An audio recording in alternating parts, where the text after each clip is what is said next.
വേദിയിലുള്ള ഈ മഹത്തായ ജനറൽ യോഗം ഉദ്ഘാടനം ചെയ്ത വിദ്യാഭ്യാസ വകുപ്പിന്റെ ബഹുമാന്യനായ ജനറൽ സെക്രട്ടറി ജമിയത്തുൽ പ്രസിഡന്റായി നമ്മുടെ തെരഞ്ഞെടുത്ത ബഹുമാനപ്പെട്ട പാക്കോട്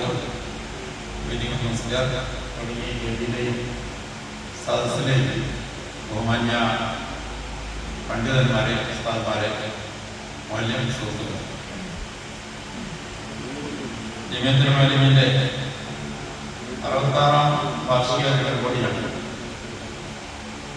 65 വാർഷിക ജനകോടിയിൽ സംഭവിക്കാത്ത സംഗതി ഈ വാർഷിക ജനകോടിയിൽ സംഭവിച്ചു എന്നത് നേരാണ്. പക്ഷെ അത് ഭാവിയിൽ വലിയൊരു യുഗത്തിലേക്കുള്ള തുടക്കമാവാതിരിക്കട്ടെ എന്ന് ഞാൻ ആത്മാർത്ഥമായി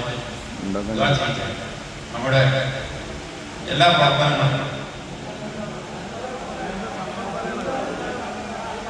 അല്ല ഞാൻ പറയാം ഇന്ന് വരെ ഇല്ലാത്ത സംഗതി ഇവിടെ നടന്നിട്ടുണ്ടെങ്കിൽ അത് പുറത്ത് മോശമായി ചർച്ച ചെയ്യും.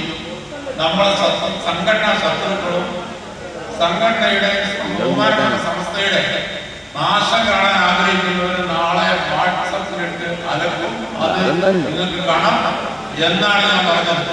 അതൊരു വിപത്തായിട്ട് നിങ്ങൾ പാഠം കഴിക്കാനൊന്നും കാര്യമില്ല. എനിക്ക് സംസാരിക്കാനുള്ള അവകാശമാണ്, എന്റെ അവസരമാണ് ഞാൻ കഴിക്കുന്നത്. അതൊന്നും പറ്റില്ല.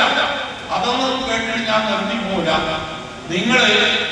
നിങ്ങൾക്ക് സംസാരിക്കാൻ വേണമെങ്കിൽ നിങ്ങൾക്ക് ഇഷ്ടംപോലെ സമയമുള്ളത് ചോദിച്ചാൽ മതി, അത് ചോദിക്കാം. എന്റെ മനസ്സിലുള്ളത് പറയാനാണ് ഞാൻ എഴുതിയിട്ടുള്ളത്.